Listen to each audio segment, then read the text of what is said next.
It all starts in the life of Tomozaki, our protagonist. He's the best fighting game player in Japan, in other words, he's the badass. But in life games he's terrible because he doesn't know how to relate to people, he seems sloppy, he gets bad grades, he's terrible at sports, he's hunchback, he's basically in the shit. On the other hand, there's Nakamura, and what's the problem? The opposite of our protagonist, intelligent, good at sports and so on. He hears that our protagonist is the best at games, so he challenges him to a fight. Obviously our protagonist wins, but the idiot Nakamura starts complaining that he chose the wrong character, that his characters are better than mine and blah blah blah. And our protagonist says, "Ah yes, that's fine, so let's play with the characters reversed," and obviously our protagonist wins. Well, maybe this game is shit. Our protagonist gets angry because he says that a player's greatest shame is to blame the game when he loses. Our characters were equally strong, it's just that I worked hard practicing combos, strategies, etc. Something you didn't do. We are then introduced to Hinami, who has gone to talk to our protagonist to ask which of the two won. She's the best in the school at everything, the smartest, the best athlete, the prettiest, the most everything. The next day, Tomozaki was playing as usual, but it was his turn against the second best player in Japan called No Name, who is the only player our protagonist respects because he notices that he's trying hard to improve. After beating him, he tells him if they can meet in person. The next day they meet and it turns out to be Hinami. Our protagonist is shocked for the better, but Hinami is shocked for the worse because that exceptional attack family's #1 player, the only person she respects, is a loser in real life. Hinami says, "Tidy up a bit, look at those dirty sneakers, torn pants, crumpled shirt, you're disheveled, that's a disaster." Our protagonist says,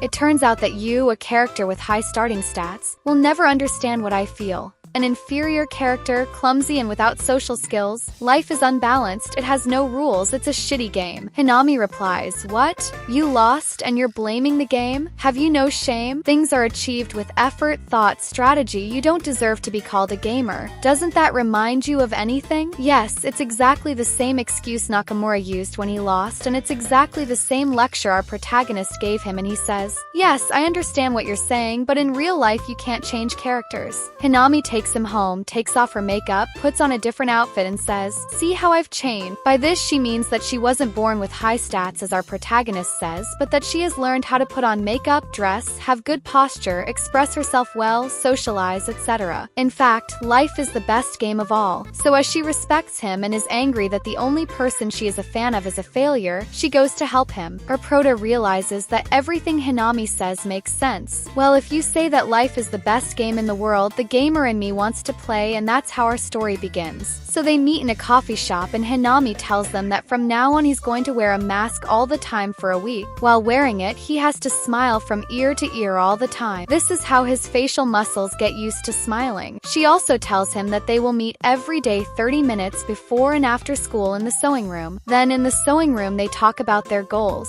As there were many, she divided them into medium and small goals. The small goal is for a family member or friend to compliment you. In other words, they recognize that your appearance or personality has improved. The medium goal is to get a girlfriend before the end of the year. Today's goal is for him to have 3 girls. He asks a girl called Izum for a handkerchief. He sits down next to her, she doesn't have one, so he asks his friend Kikuchi. He thanks them both and everything is fine. Later, in economics class, he talks to Minami and Hanabi. They laugh at some silly thing our protagonist said and Nakamura shows up to disturb him because he resented our protagonist hitting him. What's so funny? They tell him what he said that made you laugh. That joke sucks. Hinami arrives and puts Nakamura in his place, saying, "What's wrong with you? Do you resent him because he said something funny?" Anyway, afterwards they go to the sewing room to see what our prota has learned. He's done very well at holding a conversation, he just has to get better at answering people who make fun of him. The next day they're going to school with a group of friends and our prota's goal is to naturally join in the conversation. He doesn't succeed very well, but Hinami is always there to help him. In the end, it turns out that Minami and our prota were leaving for the same place, so they go together and are left alone. They have a little chat on the way. The next day, our prota and Hinami go to the sewing room to point out the mistakes in carrying on a conversation and to give tips. First, find a nice subject to talk about and then expand on it. Hinami gives him a notebook with random topics for him to talk about so that he can practice. She also records a conversation for our mentee to listen to and learn how to speak in a circle of friends.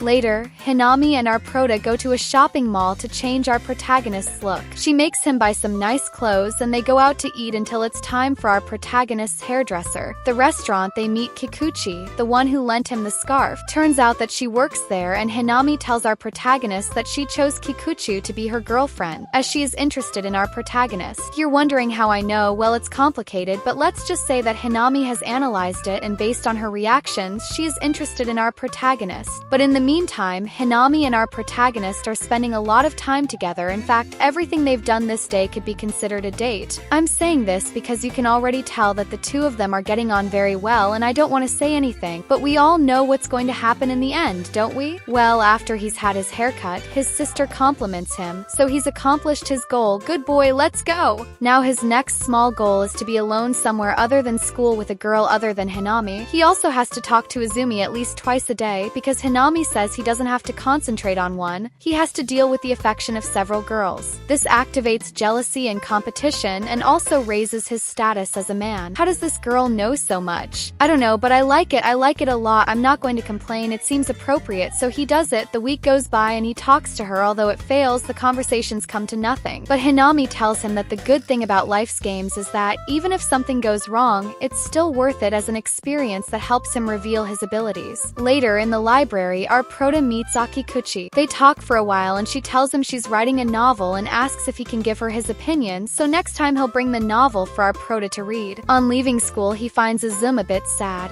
asks her what's wrong, and she tells him that the boy she likes doesn't hang out with her much because he's practicing attack families. Since our protagonist is a pro, she asks him to teach her how to hit him, so they go home and our prota gets into his element because he's very good at attack families. So he goes on to teach her, and also that they later talk about life. So the level of affection with Izumi increased. Then Nakamura challenges him to a duel again because he's been training all this time. What's more, several girls show up to watch. They play about 15 times and all 15 times our protagonist wins. The girls who came to watch started making fun of Nakamura for playing attack families and losing. Our protagonist gets angry because they say attack families was a joke, a piece of shit, and because they don't appreciate Nakamura's efforts, so he puts them in their place. He seals it, earning the respect of Nakamura and his friends, as well as Izumi and Hinami. In short, he's made a tremendous combination of skills socially speaking because he's earned respect points from everyone with just that one joke. They then go to a shopping mall with Izumi, Hainame Mizusawa, who is a friend of Nakamura's, and our protagonist to buy Nakamura a birthday present and make up. His aim is to take over leadership of the group, but he fails because he always suggests things first. Mizusawa finishes buying the presents, eats, and Hinami explains to our protagonist that the suggestion doesn't have to be the best of all, it simply has to be convincing, meaning that it then gets more attention than quality. Afterwards, Minami and Hinami compete to be president of the student council. Hinami tells our protagonist to volunteer as Minami's manager to get closer to her, so she makes him spend a lot of time together planning a strategy to beat Hinami, but they still lose. But he's scored points with Minami, so it's all good. Then he befriends Mizusawa and teaches him how to comb his hair with gel. Mizusawa, Minami, Hinami, and our protagonist meet at his house to organize a trip. They all come together to unite Nakamura and Izumi. The next day, he invites Kikuchi to the movies. They go to a restaurant, talk a bit, and everything seems to be going well because Kikuchi tells him she wants to go out with him again, so they agree to watch the fireworks together. A few days later, they go on a mini vacation to meet up with Nakamura and Izumi. Minami gives him the task of mocking or confronting Nakamura, the leader of the tribe, 3 times, and he does it. Next comes the test of courage. Nakamura and Izumi make a group. Minami, Mizusawa, and Takei another. Takei is a friend of Nakamura and Mizusawa. And finally, Hinami and our prota. Hinami acts like a scared girl to test our prota,